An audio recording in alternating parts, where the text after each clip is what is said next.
Stream it to me.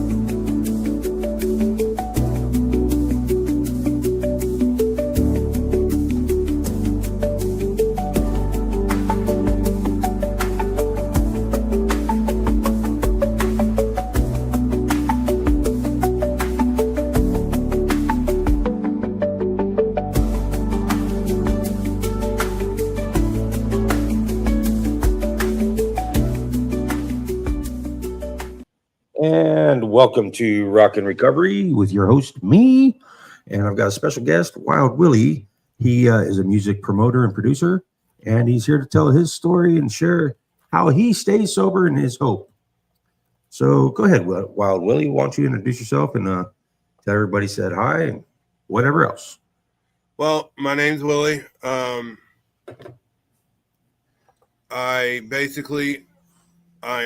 not a producer. Just to clear that up, I'm a DJ karaoke business. Oh, okay. That I do festivals and I run sound for bands, but I do not like produce music or anything. I said promoter, not producer. Oh, did you? Oh, yeah. My bad. I thought you said my bad. My bad. No, you're fine. You're fine. Go ahead. But yeah, a little bit about my story is the reason why I started my podcast is music has always been an outlet for me on how to deal with stuff. Growing up, I had a lot of child abuse. My stepdad was very abusive.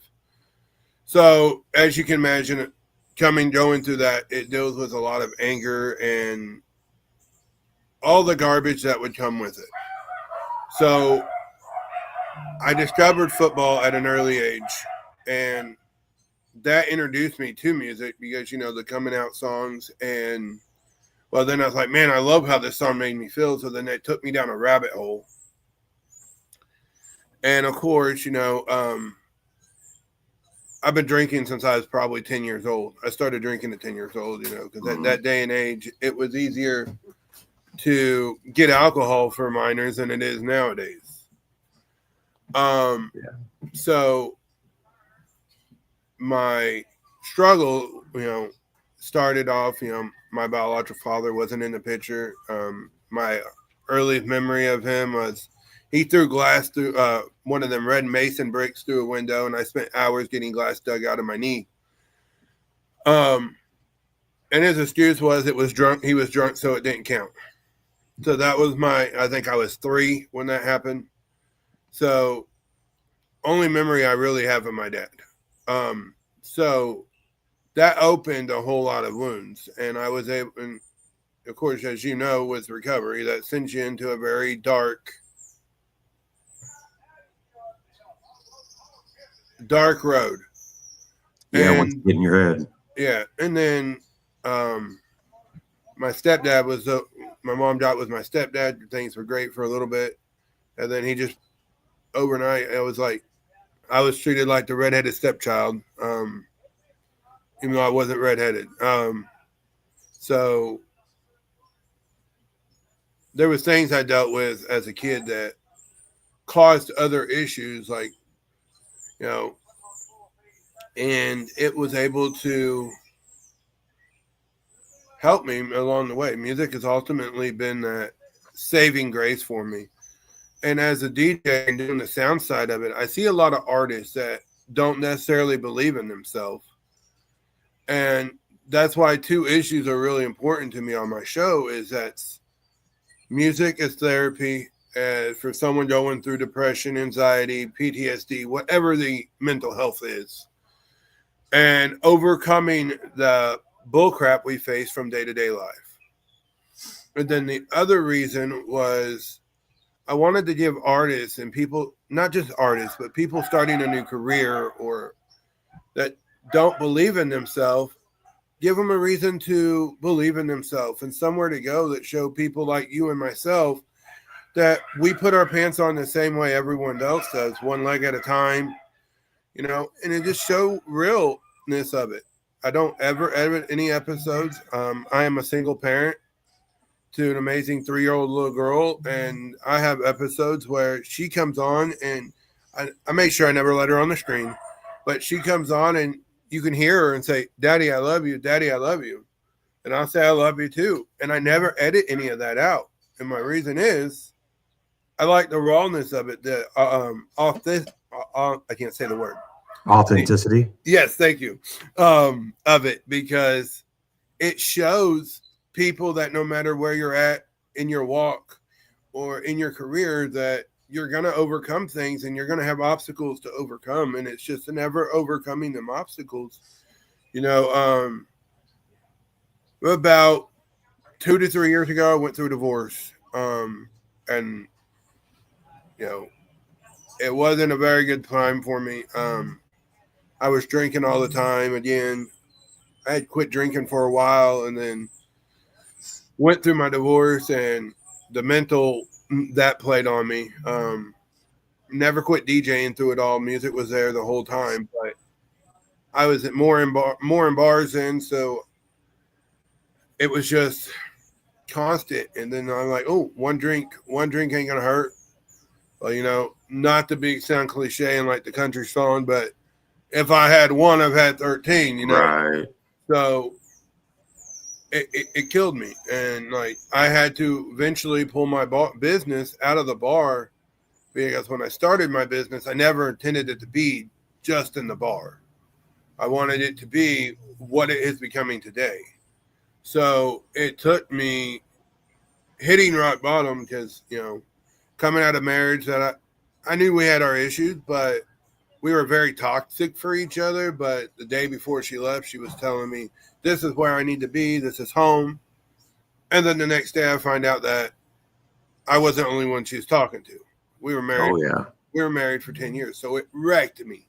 Mentally, it wrecked me. And now, like, even now, there's people that I talk to that it's hard for me to trust somebody, because someone can tell me this, and this, and then I'll be like, is it really the truth? So my solution, and I don't, you know, from what I've seen it throughout growing up, was the answer's in a bottle of a bottle, which isn't right at all. You know, I quickly realized that, you know, I was going for sole custody of my little girl, and I had to get my crap together.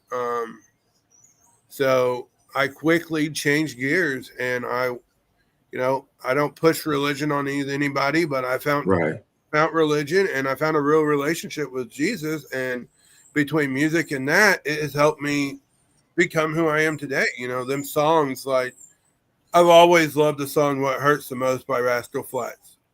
That's a good song. Not their original music. It was actually done by Mark Willis first, but the way Rascal Flatts did it, it made it so impactful that I loved the song. Well, then I went through my divorce, and I'm the type of person that I listen to a song depends on how I feel. If I'm sad, I'm going to listen to a sad song that will help me process them sad feelings. If I'm mad, I'm going to listen to a song that, you know, and I use music to go through them 5 stages of grief after my divorce. And, you know, What Hurts the Most resonated so much to my divorce, because, you know, I was where the song had talked about, you know, being so close and watching that person walk away. It sucked. And, you know, I had to learn how to deal with that. And that song helped me deal with that. And then, you know, it went from that song to Puddle of Mud, She Hates Me. That was my angry song, because, you know, I was mad, and I was more mad at myself that I was hurting because she didn't care. Because you tried so hard and she tore your world apart. Yeah. So then I got to a point after I'm done being mad. I was like, okay, where do I go from here? The relationship was so toxic, and not to put anyone down, but there was a lot of narcissistic qualities in that on her behalf. And so I didn't know who I was. Like, I could not tell you who Willie was. And even though I never quit DJing, I lost who I was. I knew I was a DJ, but I didn't know, you know, part of my identity was ripped away. You know, the bond with a marriage is what talks about when two hearts become one. So initially when I got my divorce, it was like, okay, I'm missing half my heart. And at that point I was so mad because here I am, I'm heartbroken, and she's over here living her best life. Mm-hmm. So then once I got past that, I listened to, and I'm country to the core, believe it or not. I do have a few songs I listen to that aren't country, but I was raised on that older country. I love old country. And there's a song by Michael Jackson, Man in the Mirror. Yeah. That was the song for me that was probably my big turning point after my divorce, is because I didn't know who I was. I didn't know how to be the me I was. And that song talks about if you want to make a change, you got to start with yourself. So then I did that for a while, and that song helped mold me and open doors. Like I started taking line dancing classes and losing weight and just being a better me. Right. Well, then there's songs like Goodbye Times by Conway Twitty. Mm-hmm. It talks about how he's okay that times are over. And then I got to that point, and then I found I found my joy, my real joy. And I'm not talking the joy I get from a person. I'm talking my inner joy. So then, right. And I went to a church group, and like I said, I'm not pushing religion on anybody, but that helped me along the way, because I found a group of guys that I went to church with that I was able to get support, that when I struggled with wanting a drink at 2:00 in the morning, I could call them and say, hey, this is where I'm at. Life sucks right now, and I want to pick up a drink. So whether it's a church or a person for recovery, that is so important. Finding that support system that will hold you accountable. I mean, and I think that's probably what really helped me kick the alcohol, is because I was able to find that group of people that could hold me accountable, and I had to be honest with them. And that's when, people don't realize I have a group of people I talk to that help me deal with this. That's great. Right. That's great. But are you being real with them? Are you telling them what's really happened? Or are you painting yourself as something else, right, and you're not being real? So I had to learn that, just because they're not here when I struggle, and there have been times in the last 3 years that I've had a drink, which I'm able to manage it now. But I went to the church the next day and be like, hey guys, I failed, or not so much I failed, but I stumbled. right. And that's the thing. That's where everybody in recovery, that's where, in my opinion, that's where a lot of people beat themselves up, that they think, oh my goodness, I had a drink, I failed in my recovery, and then I might as well go back down the rabbit. Keep going back. Right. So to my advice to someone that is going through recovery or starting the process, you're going to have times where you give in. I mean, I'm just being real. But it's how you stop. And, if you have that person like me, if we were talking, I said, hey, Jay, I last night I took a drink. Help me overcome that. Help hold me accountable. You got to find that person that you can be real with, that's going to say, with no judgment. Exactly. That's so important, that you got to find that person that, not just a one-way conversation, that's going to reach out to you and say, hey, Jay, how are you doing today?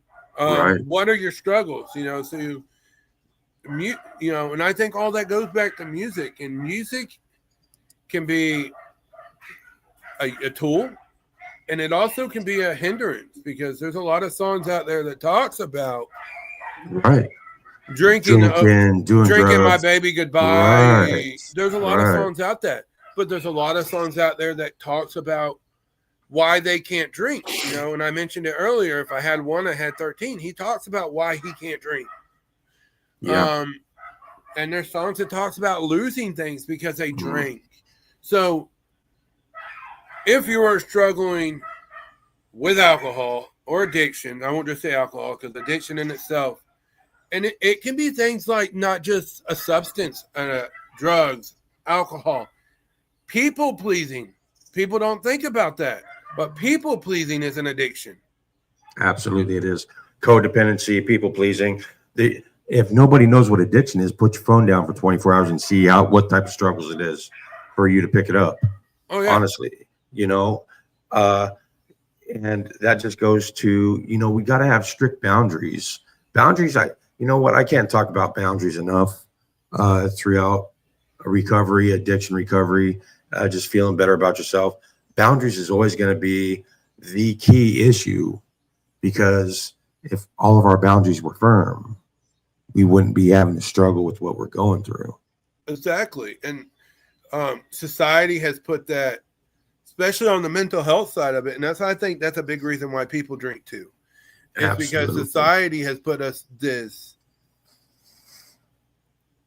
frame on us that we have to, especially as men, that we have to be okay, suck it up. There's nothing, you need to just deal with what you're going through, push all that down. Right. Real men don't cry. All those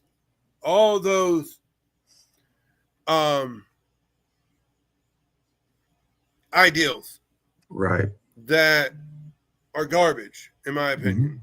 Because, the toxic, that's toxic masculinity, what that trait is. Yeah, that's what I was trying to say. Yeah. And it's hard for a guy to connect with other guys, and be open and honest with them. And a lot of that is, sorry, go ahead. And mainly that's because we sit in judgment of each other, because of the way we were brought up, the way you were raised. And you know what? Most of it's because we find ourselves lacking, so we'll judge this other person on the one thing that we are looking in ourselves. And if I don't accept this person for who they are, it's because I see that in myself. And it's more like a projection reflection type thing. So, the best way to do that is, I prayed my God for acceptance of other people, or for me to understand why I don't like this person, or why I don't, so I have to pray to accept other people, Oh yeah. And it's about, and we talked about it a little bit already, but it really is about finding that support system that is going to be a judge-free zone. I mean, and if on the flip side of that, if you're out of your recovery long enough that you have someone coming to you, you need to be that judge-free zone too. And it's absolutely, often we get caught up in this, well, I'm struggling with this, but I'm struggling with alcohol, but at least it's not drugs. Right. So then, we're looking, so you're looking down on them people that are struggling with addiction. And you know what? I look at it this way. This is my little tidbit, is nothing, no addiction is any different. That's right. And for me, my beliefs go into it, which is no sin is different than any other sin. Sin is sin as you paint it out, So if you're looking down on someone, how can they confide in somebody when someone's always looking down on them? Because then that's going to put up that wall and be like, okay, I'm not going to let anyone in just because this guy down the road did this to me. I'm going to put a wall in and not let Jay help me. Right. So that's where we've got to realize that if you're in that addiction, there's people that aren't always judgmental. There's groups you can go to. There's people you can confide into. If it's bad enough, there's places you can get help. Sometimes it's about swallowing our pride, though, and being like, you know what? I can't get through this on my own. I need help. And then early in your recovery and getting sober, you said you found a program. How late? So did you get sober first before you found the program, or did you find the program and it helped you get sober? If we're being honest, I found the program a long time ago, but I quit going to it. It's right. It's called an post encounter. It's a religious group, but I went through some bad crap, so I pulled away from it. Well, then I found Absolutely. it. Then I found it back, because often us as people, especially if you're a believer, when you pull away from God, you're always like, God, why did you do this to me? Right. So in all honesty, our choices are the reason why we go through what we're going through. Even for the ones, and not just religious, even for people from day to day, no matter the religion, they do it. Society does it. Well, this has happened to me, and it's all somebody else's fault. Right. So, honestly, I was really depressed, and I don't talk about this a whole lot. I was going for a drive and not coming back. Mm-hmm.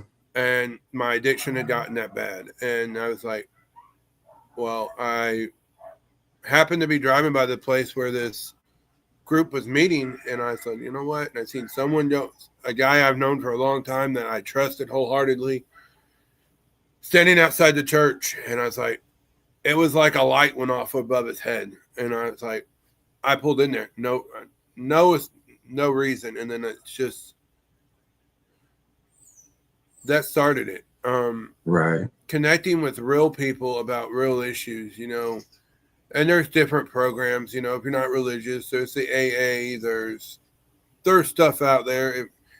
NA, you got program for just about anything. So how did you maintain your sobriety in the early phases of recovery? Because that's the most difficult part is the early phases. I would say honestly that support system, being able to call them whenever, especially when I was in the bars.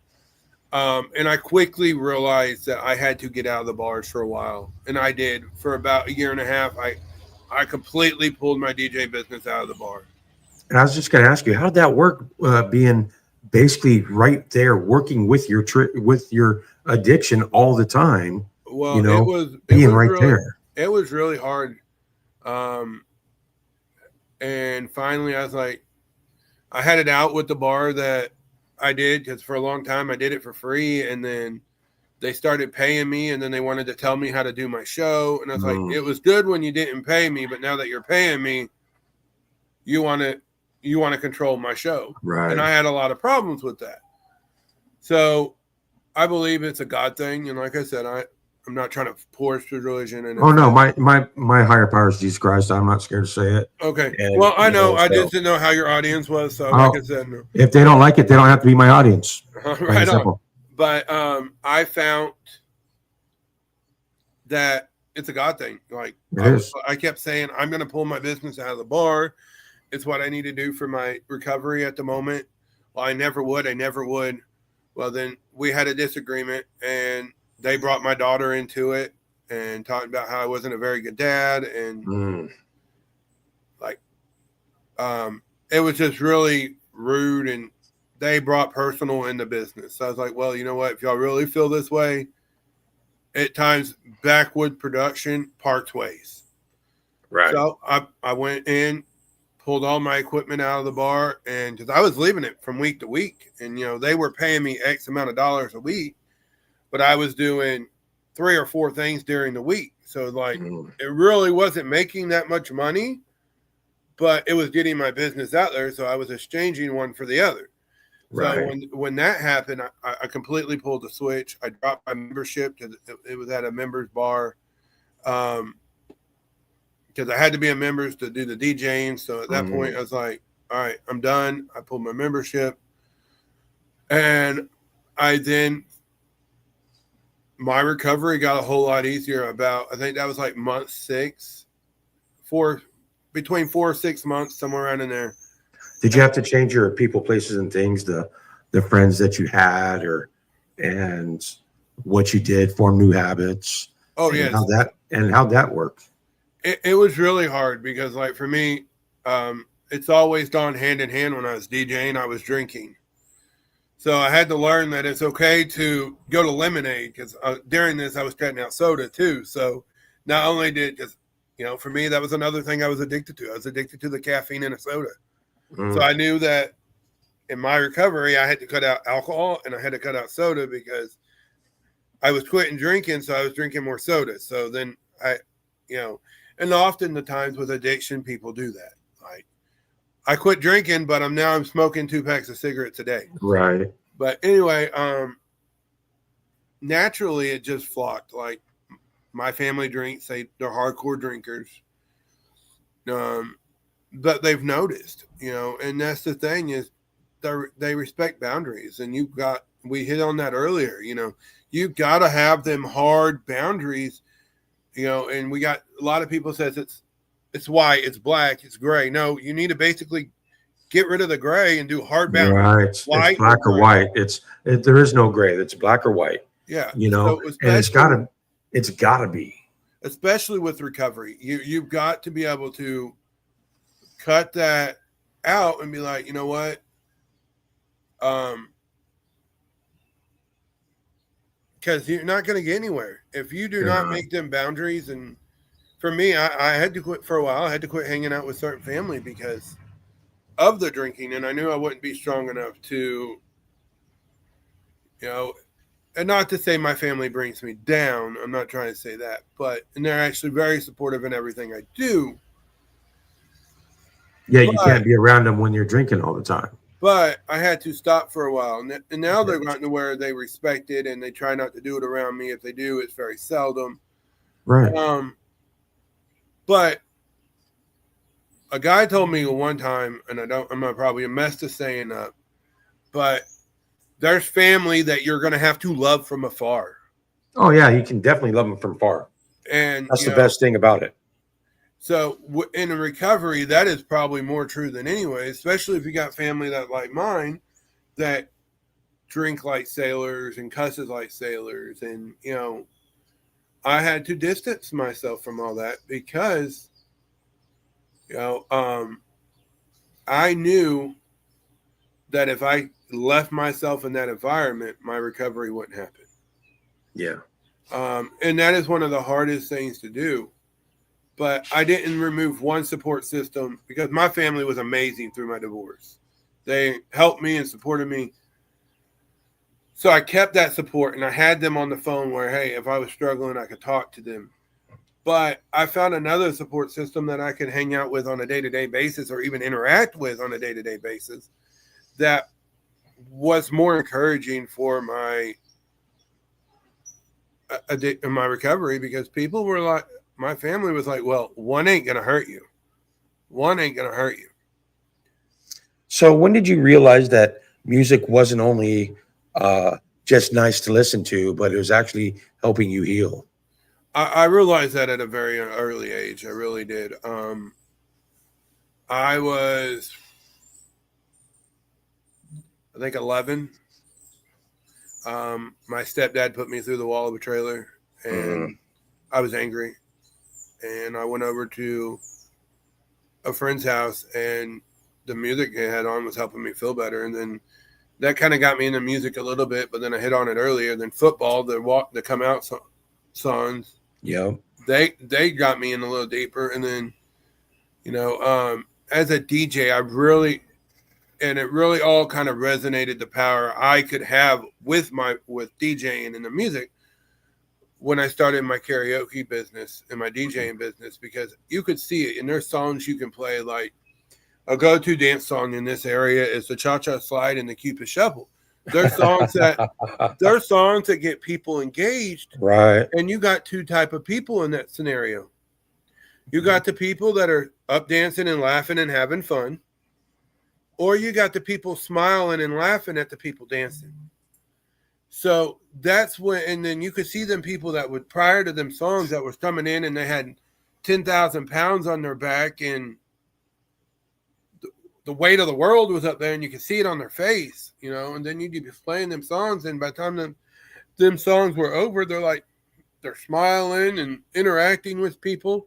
So I see it in all aspects of my life, even with my daughter, there's songs we listen to when she's upset, and my daughter, and I'm very fortunate, she has developed that love for music like I have. And that's where music can be a tool to mold people into who they are. Absolutely, 100%. And not only that, it's just finding something that you can basically zone out to and just not be in your own head and not have to think about anything.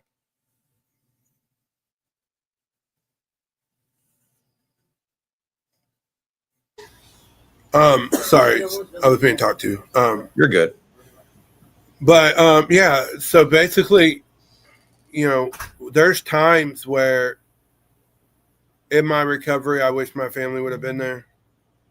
But then there's times that I knew if my family would be there, I wouldn't have a recovery at all.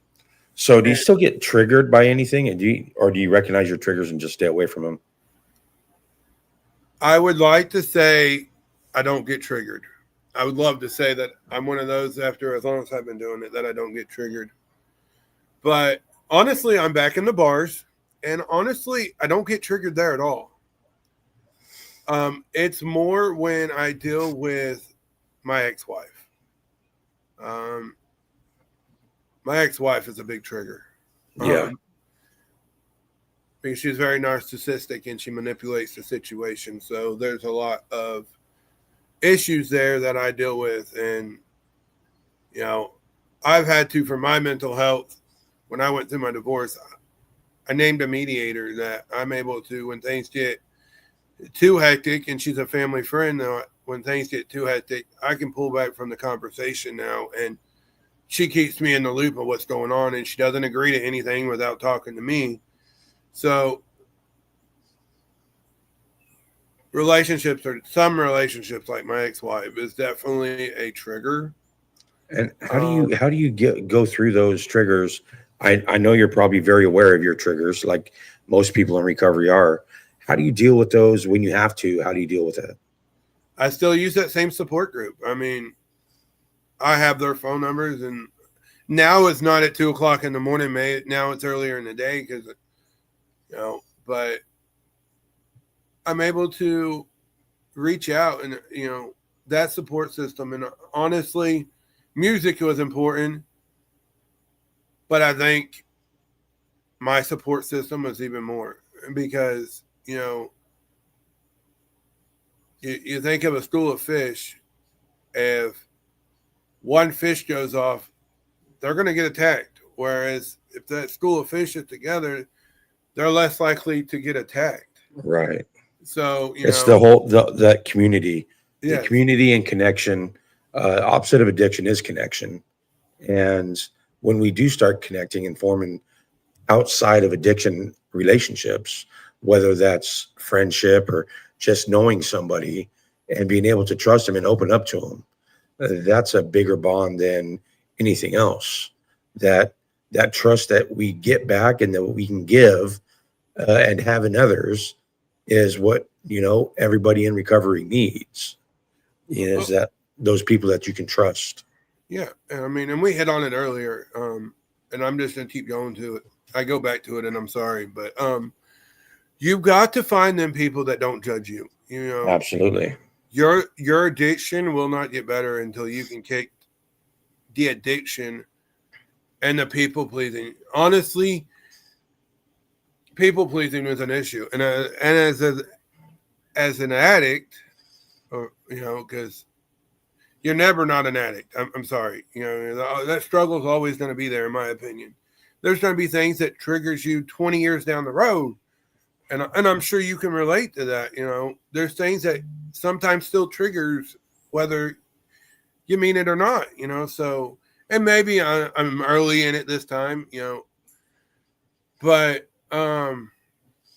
so tell me more about Soul Impact and what made you create that, and what does it do exactly? What is it?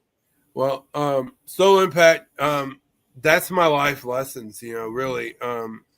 I go in and I talk about how music has healed us and allowed us to go through our struggles and overcome them. And I interview artists and podcasters alike. And I'd love to get you on there, actually. Anytime.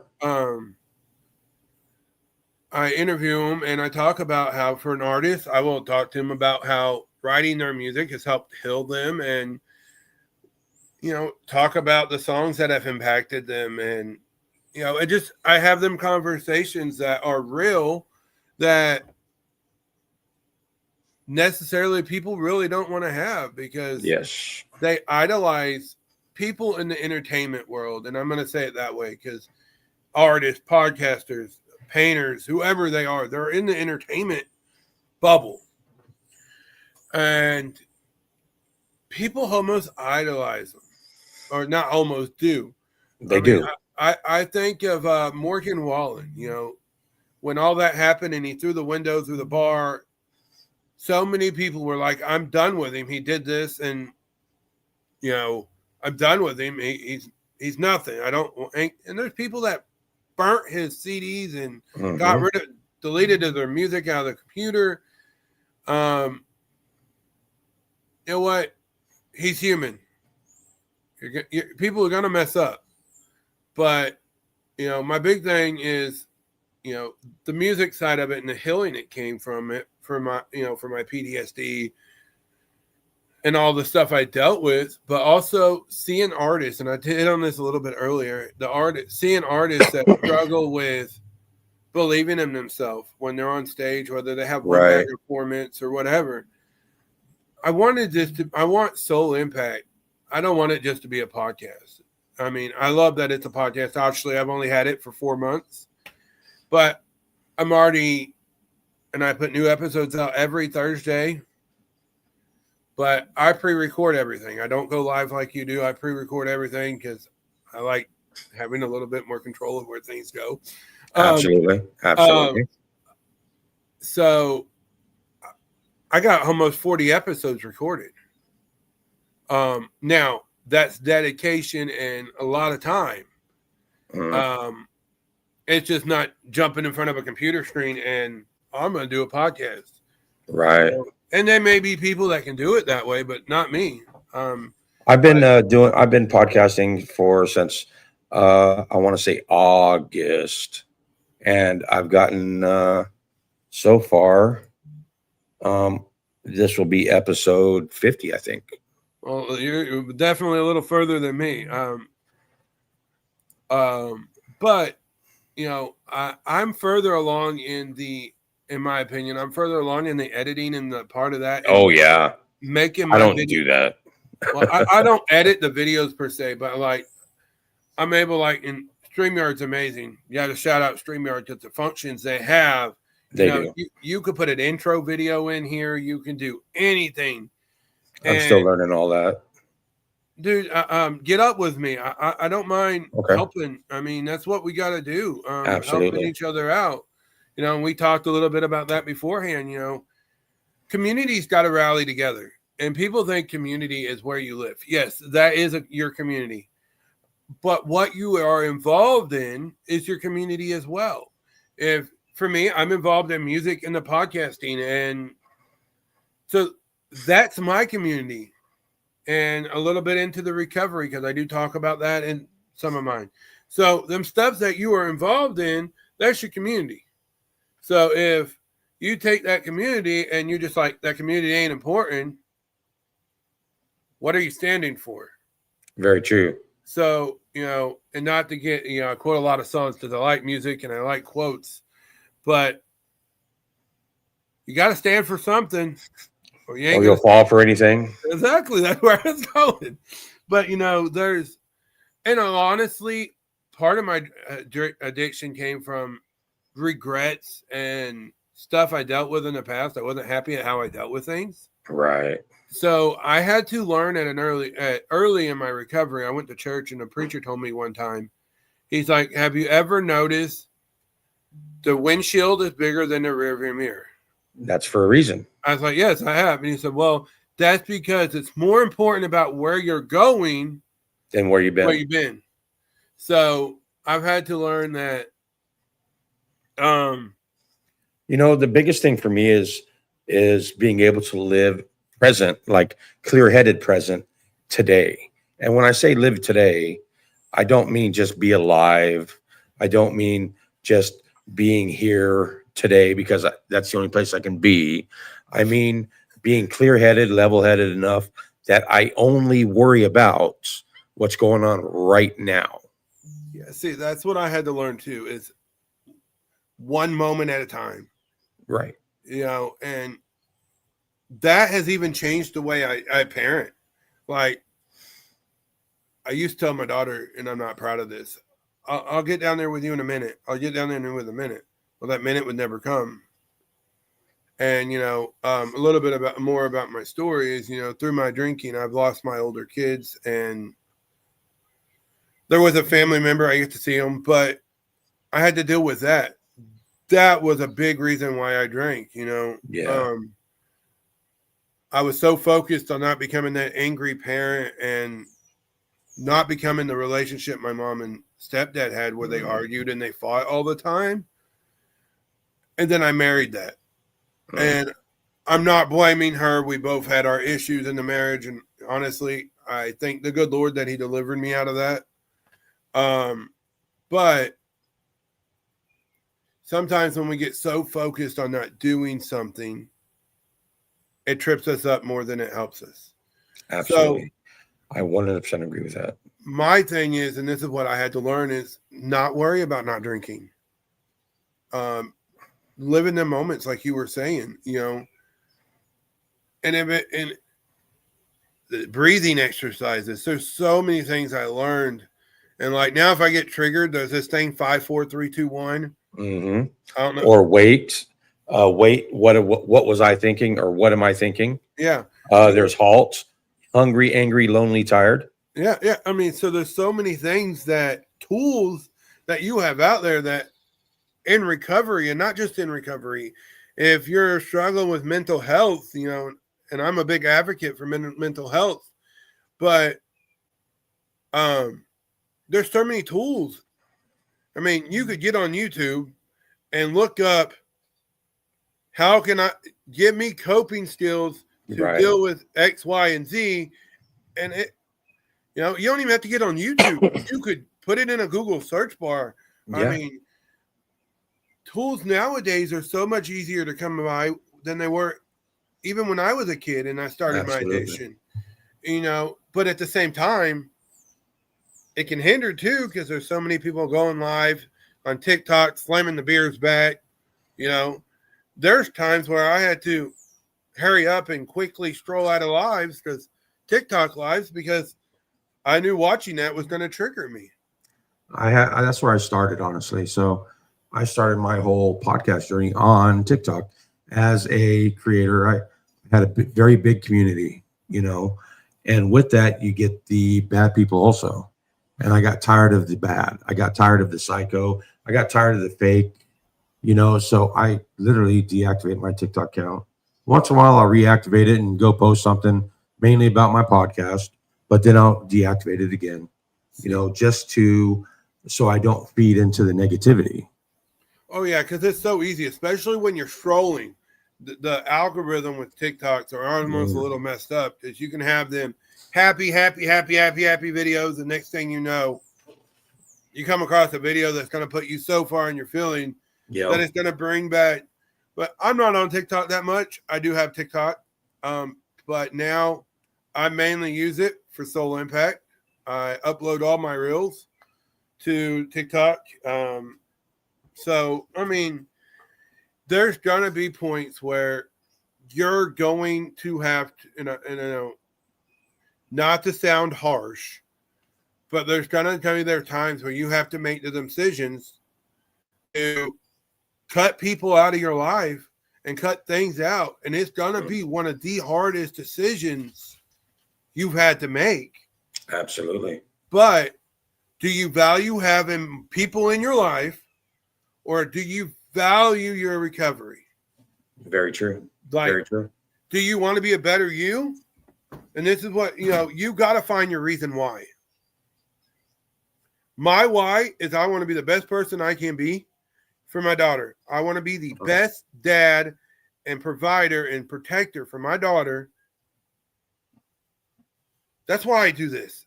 That's the real why I do my podcast. So you got to find your why. Whether you're don't have kids, or you want to leave a legacy, or whatever that why is, wants you to find your why, especially with recovery. Why is it you need to quit doing what you're doing? You find that why, and it's going to get easier.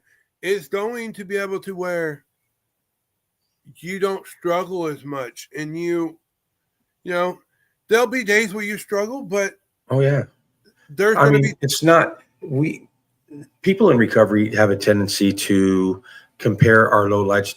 Everybody, in fact, in the world has a tendency to compare their lowlights to everybody else's highlights. So what you see presented to you is not necessarily the case all the time, you know? So that's why another big one in recovery is building resentments or fostering that resentment type atmosphere, whether it be jealousy, whether it be resentment, whether it be whatever else. Fostering that type of attitude will lead to comparing yourself to others and then having a resentment because this person's way further than they look on the outside superficially, way further along. And why am I not doing that good? Why now that's starting to build a resentment, which goes down to a bad headspace for anybody in recovery. And so if there's two big things I can't stress enough is don't compare your road to recovery to anybody else's. exactly. And have boundaries. Those are the two Oh, main things right there. oh, for sure. The 100% two best things. And the third is connection. Oh, yeah. So do not compare your recovery path to anybody else. Connect with other like-minded people and have boundaries. Yeah, 100%. Because exactly like you said, just because they're on Facebook talking about how great life is, I know a lot of people, and I got a lot of people on my Facebook feed, especially now that I see them and I know them, and I know what you're doing personally, but you're posting on Facebook that life is so great and Life blah, is blah, blah. great, blah, blah, blah, blah. You And know, inside, they're dying. yeah, You and know, don't be that internet person that paint that picture. If you're gonna use your platforms to be it talk to honest, do it people, honest. be honest. Yep. If you're struggling, say, "Hey, I'm struggling with X, Y, and Z." But if not, and you see someone else struggling, be like, "Hey, how can I help you?" And Absolutely. you talk about connection, and to me, I think connection is so important because if you don't have that connection and the people that are going to hold you accountable, and I keep saying it because I think it's so important that you've got to have that accountability. You do.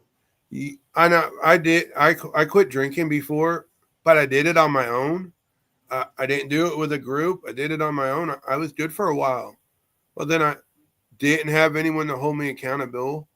So no one knew if I was drinking or not. So, and I am fortunate that, I did have a rough life, and I should have been addicted to a lot more than just alcohol. We'll just say it that way.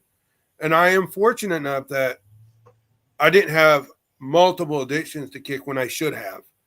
Because So coming towards the end of this podcast, I ask everybody this hands down across the board.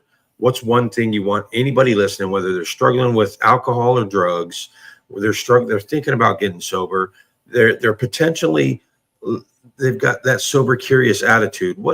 What's one thing, one takeaway you want anybody listening to take away? I think my big takeaway would be, if no matter where you're at in the journey, you're not alone, because there's someone that's been where you are, and you just got to remember, take it one moment at a time, one breath at a time. And if you're at the end of the rope and you think you want to get clean, but you don't know how, or just the fact that you're at your end of the rope in general, get help, reach out. There's so many resources. You know what? And I've always been the person. If you need help, reach out to me. I don't, I may not be able to relate to your story, but I can find someone that does. So, Absolutely. my big thing would be that be true to yourself. If you're struggling and you want to get clean, own that. Yeah. Don't let it hinder you. I'm not saying own it and hold on to it like you're never going to let it go. Because if you grab, and I learned this the hard way, if you grab on hold of that addiction and you're like, I'm never going to let it go, then that's exactly what's going to happen. You may be good for 6 months, but if you never let that thing go, next thing, 6 months later, or whatever the addiction is, for me, like I said, it was alcohol. So, be real in the moment. Find that connection like we talked about earlier, and know that it's okay not to be okay. You know, there you go. It really is okay to not be okay. But if you're at that point, get help. Find somebody, even if you don't go to a therapist. I mean, I've had to, I ain't going to lie.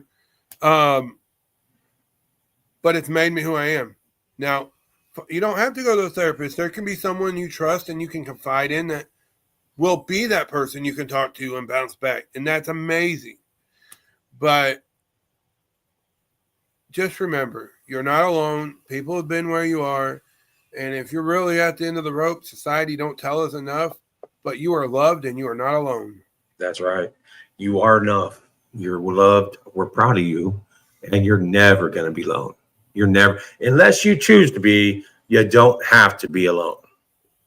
And another big thing to remember is don't isolate yourself. That will only make matters worse. If you find a group, stay true to that group. Allow that group to help you. If you find an individual, whoever it is. But when you fail, don't isolate yourself. Not so much when you fail. Let me reword that. When you slip up,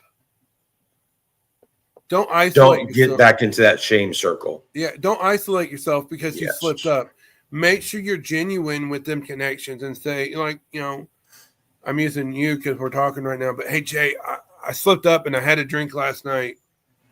I don't feel good about myself or whatever the issue is, but be real with them. Don't be like, oh, I'm doing great. I'm 2 years in. I've never had a drink, blah, blah, blah. You know, and I'll be honest. There's been times where I have slipped up and drank,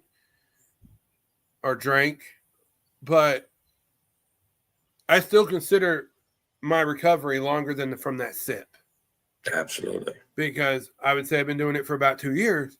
And there's been times in that 2 years that I've slipped.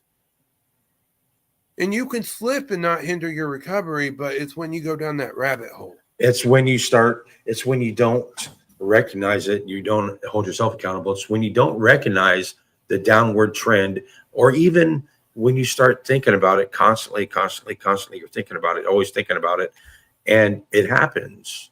And then you get that shame circle, that cycle of shame that keeps you back in addiction, that keeps you back to drinking, to using drugs, the fear of whatever the case may be, the fear of being judged, the fear of not being enough, the fear of being alone, the fear of all these other fears, all these phobias that will keep you back in addiction just because your mind's playing tricks on you. No, that's all it is your mind playing tricks on you. The biggest thing, and like, I am religious and I'm proud of that.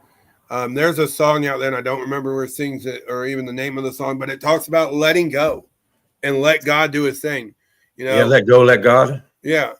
You got to find what inspires you, you know, and that is probably most important.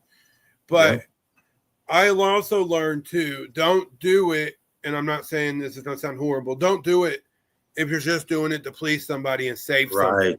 Right. Because you're really not doing it for yourself. Exactly. Like the first time I quit drinking, it was because my ex-wife told me I either quit drinking or she's gone. I didn't want her to leave. It's not going to work, right? I didn't want her to leave, so I quit drinking. And that philosophy works for some. I'm not knocking that. But for me, I think the true success comes from wanting the freedom from the addiction. Here's another good one. So if you ever feel like you're being triggered, you ever feel like you're going down and you want to, you know what, tell yourself, you know what, if I still feel like this tomorrow, if I still feel like this in an hour, if I still feel like this, and just keep telling yourself that, if I still feel like this, down the road, then okay, yeah, maybe. If I still feel this way, in tomorrow when I wake up, okay, and just like just one more breath, one more moment, it's just, you gotta, if I still feel like it, then I'll do it tomorrow. Just put it off. Just put it off another day. Exactly. Yeah, but I would say recovery is one of the hardest things you can do. It really is.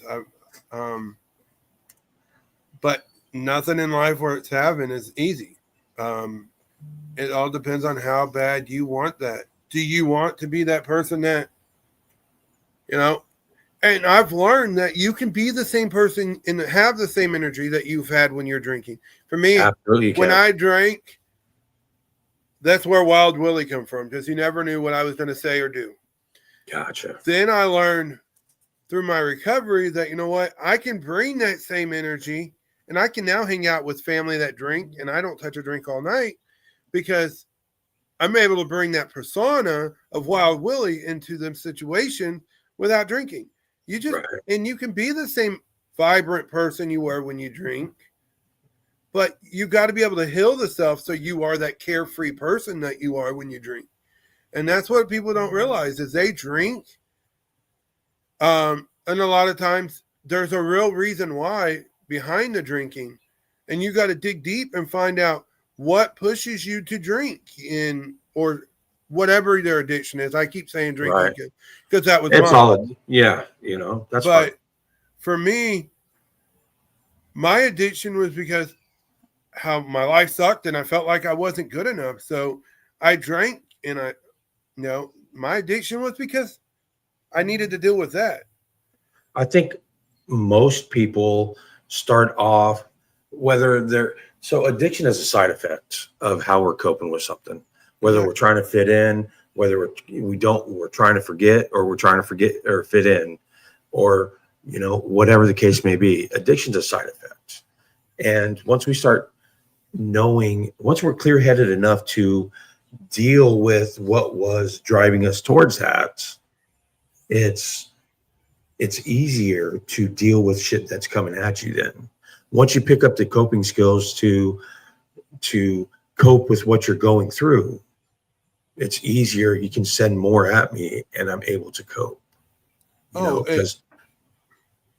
Exactly. I mean, I honestly would say the coping skills, we talked about some of them,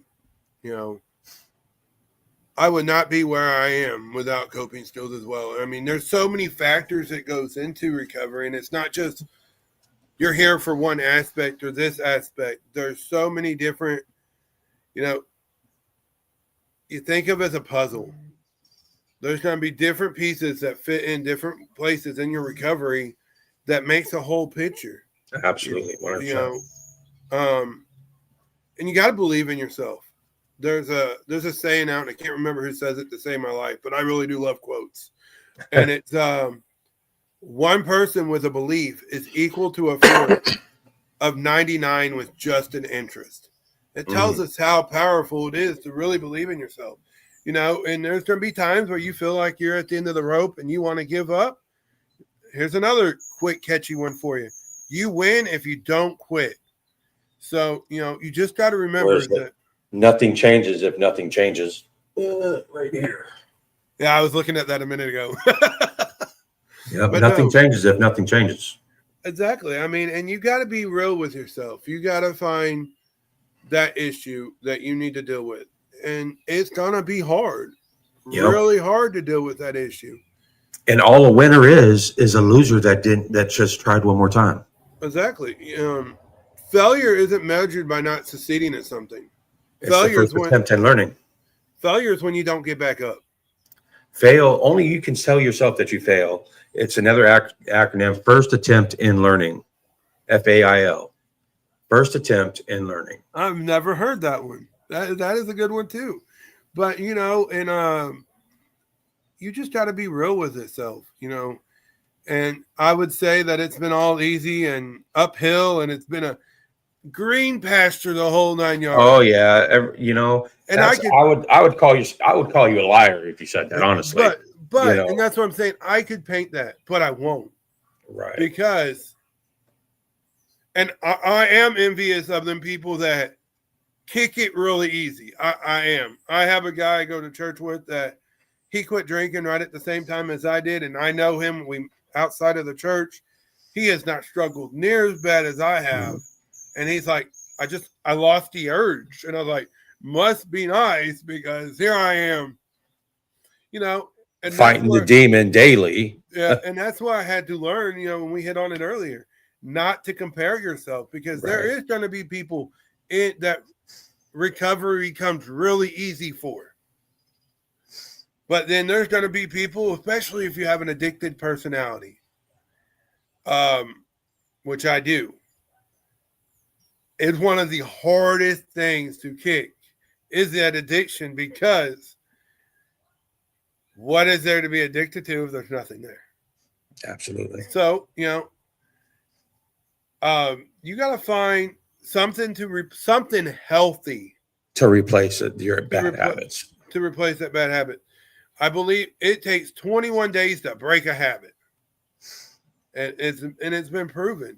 And, and there's studies to show that, and there's studies to show the benefit that music,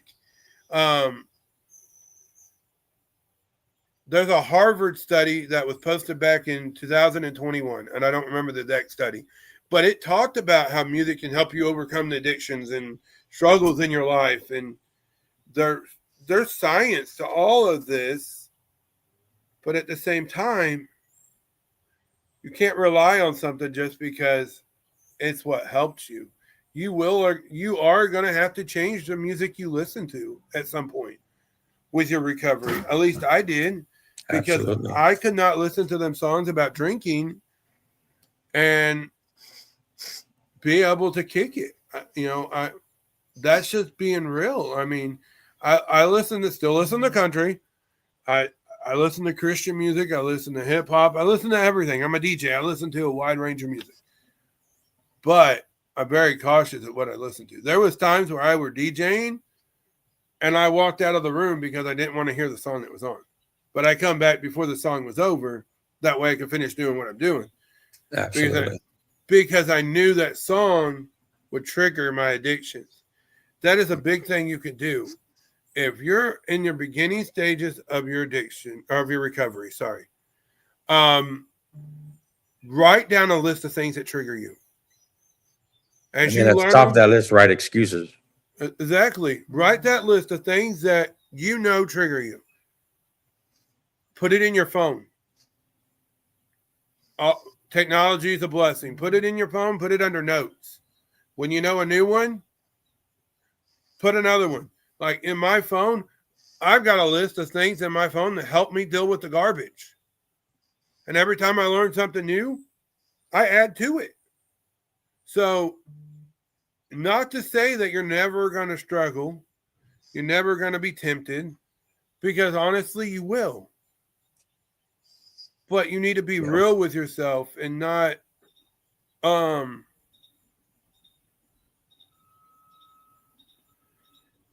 rely on what you've been told. And a lot of times we do find out for yourself. Learn yourself. Absolutely. Exactly. Do your homework. If you're interested in any of the techniques we talked about, look them up. Don't take what we said. Say, oh, I'm curious in the 5, 4, 3, 2, 1, and that's 5 things you see, 4 things you can touch, 3 things you can hear, 2 things you can smell, and 1 thing you can taste. Yep. And you literally, that is instrumental for me. Yep. May not help you, but, or just breathe. Yep. Absolutely. And that is probably, especially during my divorce, and breathing techniques probably kept me from drinking so many times it ain't funny, because I enjoyed the moments. Right. I'm able to get down and be a better parent. And once you are able to kick the addiction, people are going to want to be around you, and not because you're the fun drunk. People don't want to be around you because of what you have to offer. So you may think what you have to offer is that persona that you are when you're drinking or you're in your addiction, whatever it is. You can still have that persona once you get clean. And you still have that persona, and you just need to find a way to channel it while kicking the addiction. I mean, I 100% agree. 100% agree. And hey, Willie, I want to thank you for coming on my podcast on such short notice. I mean, literally, we talked for like 2 seconds a couple of days ago, and then all of a sudden, you're on here. I really do appreciate you and everything you do. If you get a chance, look up a person named Pete versus Anxiety. If you haven't been on his podcast, I'll refer you to him. He helped me get into podcasting. He's really big on anxiety, mental health. Well, if you got my email, if you want, just go ahead and forward that over to him. I will. And I would love to, on the Scene projects, we have a lot of shows too. I will, like I said earlier, I'm an editor on the Scene projects. I will absolutely get you connected in there, and get you connected to some people. Bubba Starts. He's an amazing individual. He's actually kind of been my mentor in this podcast. I met him at one of the events I did, and he actually I told him about this idea, and he's from South Dakota. A couple days later, he calls me and he says, Willie, we're going to make your vision a reality. Let's just do it. So the June 11th, and I can tell you because I remember the day, was my very first interview I ever did, and it was with Bubba. That's awesome. So you've got to, and if you're doing something and want to do something new, just do it. Not to rip off Nike, but just do it is right. You don't regret it. Don't say, oh, well, what if I'm not good enough? Because I can guarantee you, episode 1, I'm nowhere near where I am at episode 40. Right. And that's the thing, ever evolving, and you're going to find people that come along like you and me. We're going to talk, and you're going to help me get better at the booking, and I'm going to help you and show you how to bet running the videos. And, it's about community and finding someone that you can help along your way. Absolutely, 100%. I believe mentorship is so important. Some people call it sponsors, or for addiction, for recovery, it's called sponsors. But to me, I think it's more of a mentor role, because you're going to find them people that can mentor you into being a better you. Or there's going to be times in your walk where you're going to be the mentor. And it talks about the Bible talks about that exactly, that you've got to be able to pour out into other people. Absolutely, it does. Like in most 12-step programs, the last step is giving back, and this is how we do. This is how we give back, is helping other people, mentoring other people, giving what's freely given to us, and that's the only way we get to keep it, is if we freely give it. And I will say, honestly, I don't know nothing about the 12 steps, to be completely Neither do I. I've never done a 12-step program in my life. I just know, and there's going to be times in your recovery, and it's going to be more for you than it is them. Absolutely. As it should be. You need to put yourself first in your recovery. Absolutely. But there's going to be times, and it will help your recovery out 100%. When you get to the point where you're healing and you realize, and I'm using you, Jay, because we're talking here. Absolutely. If I was to do something wrong to you while I was drinking, you need to be man enough or woman enough to go to you and say, hey, Jay, I did this, and I am so sorry for what I did. Please forgive me. For one, forgiveness isn't for them. It's for you. It's for yourself. Because whether they forgive you or not, that's on them.